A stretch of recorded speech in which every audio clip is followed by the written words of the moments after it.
The Return of Sherlock Holmes, 1905, Episode 4, The Adventure of the Solitary Cyclist. Welcome back, fellow detectives. After the tragedy of the dancing men, you might think we've seen how dangerous hidden pasts can be. But today's case shows us that sometimes the threat comes not from what you've done, but from what you possess without even knowing it. Have you ever felt like someone was following you on a lonely road, always keeping just the right distance to avoid confrontation, but never quite disappearing? What if that follower wasn't just watching you, but waiting for the perfect moment to strike? Prepare yourself for a case where a young woman's Sunday bicycle rides become a nightmare of surveillance and conspiracy. Picture yourself at Baker Street on a crisp Saturday morning in April 1895.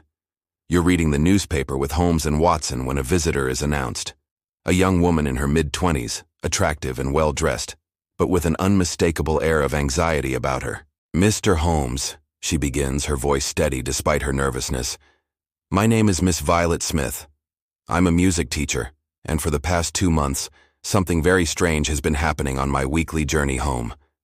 I'm being followed by a man on a bicycle, and I cannot discover who he is or what he wants." Holmes sets down his pipe with interest.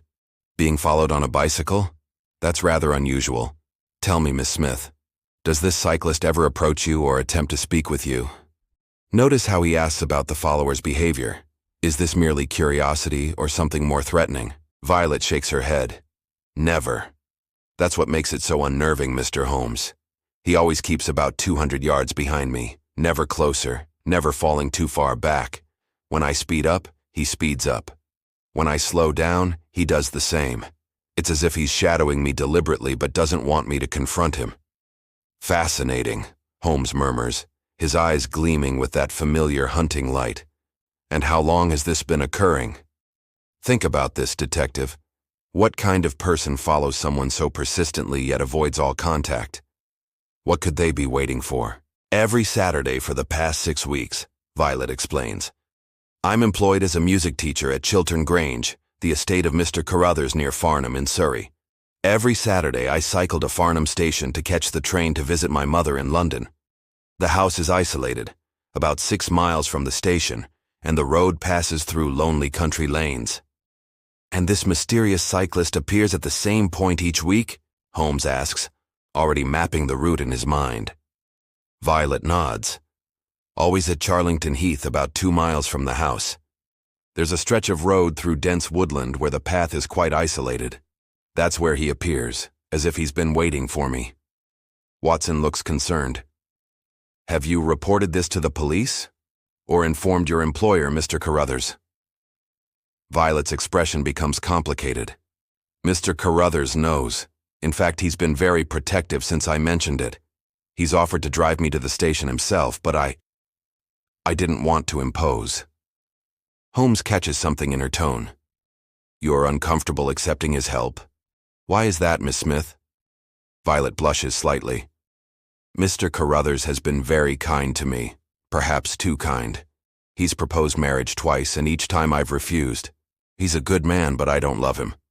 I'm actually engaged to Cyril Morton, an electrical engineer. I'm only working at Chiltern Grange to earn money until Cyril's business becomes profitable enough for us to marry." "I see," Holmes says thoughtfully. "And how did you come to work for Mr. Carruthers in the first place?" This is when Violet's story takes a curious turn that makes Holmes sit up with sharp attention. 2 months ago, I received a letter from Mr. Woodley and Mr. Carruthers. Apparently, they were friends of my late uncle, Ralph Smith, who died in South Africa. They said my uncle had left me a small inheritance and suggested I could come work at Chiltern Grange while the estate was being settled. The salary was generous, twice what I could earn elsewhere, so I accepted." Holmes's eyebrows rise. "Your uncle in South Africa? Did you know him well?" Violet shakes her head. "I'd never met him. My father's brother emigrated years ago, and we lost touch. But these gentlemen seemed to know all about our family, and they had legal documents proving the inheritance, so I had no reason to doubt them." "And Mr. Woodley?" Holmes probes. "What became of him?" Violet's face darkens with disgust. "He was staying at the house initially, supposedly as Carruthers' business partner. But he was awful, crude, drunk most of the time, and he made inappropriate advances toward me. After 2 weeks, I threatened to leave unless he departed. There was a terrible argument between him and Carruthers, and Woodley finally left. I haven't seen him since. Until the bicycle stalking began, Holmes suggests. Violet looks startled. You think it might be Woodley following me? Holmes steeples his fingers. I think there's considerably more to this situation than a simple stalker. An unknown uncle's inheritance, 2 strangers who conveniently know your family history, an unusually generous salary, unwanted marriage proposals, and now systematic surveillance. These facts form a pattern, Miss Smith, though I don't yet see the complete picture. Holmes decides to investigate personally.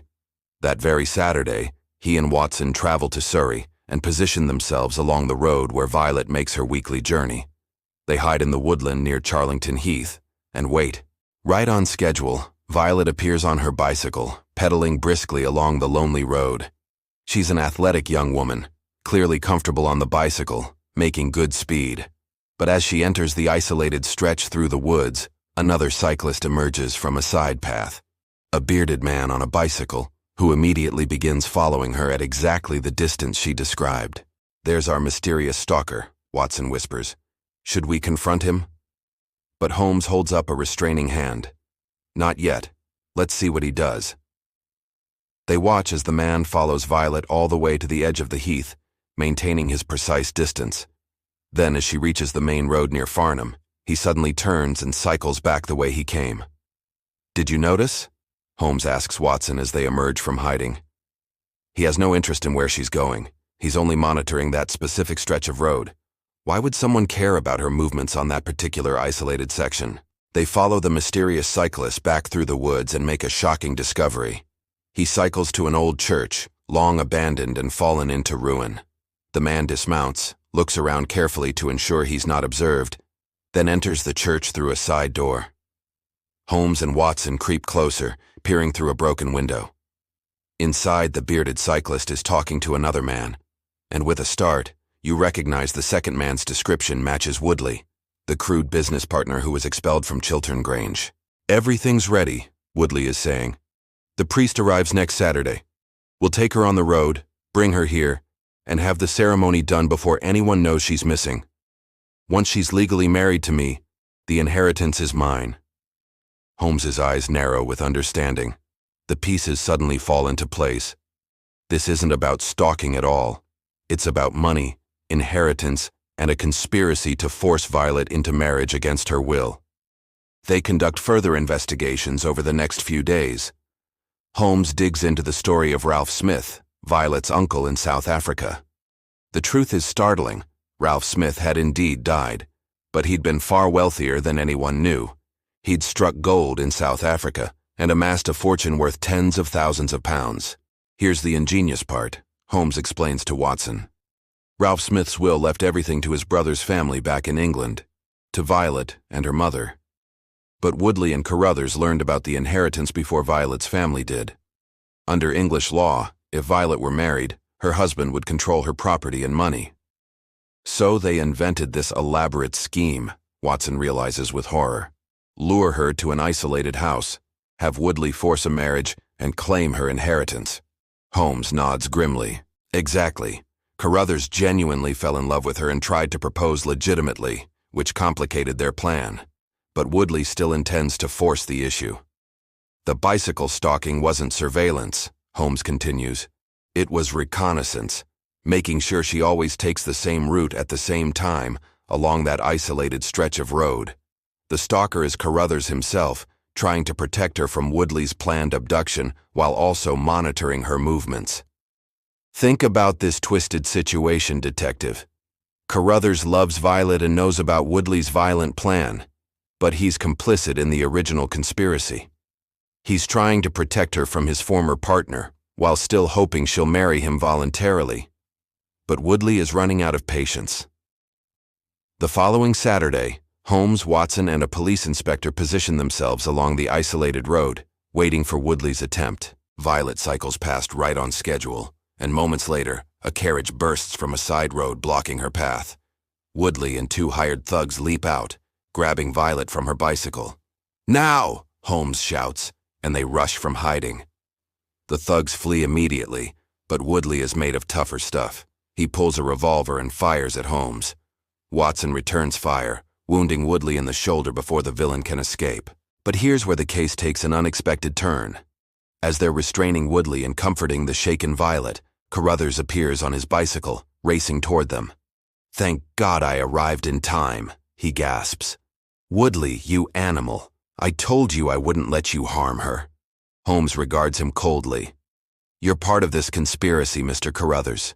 You helped lure Miss Smith to Surrey under false pretenses, knowing about the inheritance she didn't even know existed." Carruthers' face crumples with shame and desperation.